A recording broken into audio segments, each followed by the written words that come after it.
Сосногорский район стал победителем первого этапа конкурса на лучшее обеспечение безопасности жизнедеятельности населения.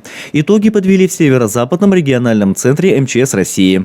Сам смотр-конкурс проходил в два этапа. На региональном этапе в конкурсе приняли участие муниципалитеты, городские округа и сельские поселения Республики Коми. А уже во втором этапе на уровне Северо-Запада Сосногорск вошел в тройку призеров в номинации «Муниципальный район». Я думаю, что высокую оценку можно поставить нашей единой диспетчерской службе, потому что здесь, во-первых, кадры у нас довольно-таки опытные, все работают у нас уже несколько лет. Вот. Как вы, может быть, помните, в 2014 году наша единая диспетчерская служба заняла тоже первое место по республике, были вторые они по северо-западу.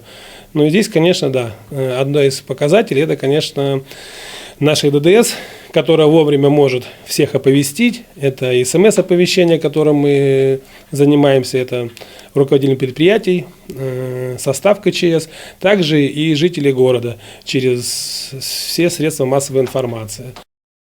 Также в Северо-Западном региональном центре МЧС России высоко оценили работу Сосногорской комиссии по предупреждению чрезвычайных ситуаций. В течение года у нас было более 20 тренировок. И в сфере топливо-энергетического комплекса, это у нас тренировки проходят всегда осенью.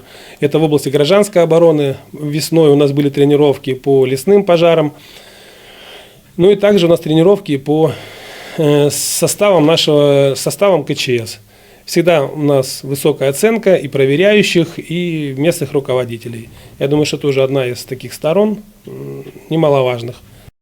Стоит отметить, что в Республике Коми Сосногорский район уже второй год подряд признается лучшим в области обеспечения безопасности жизнедеятельности населения.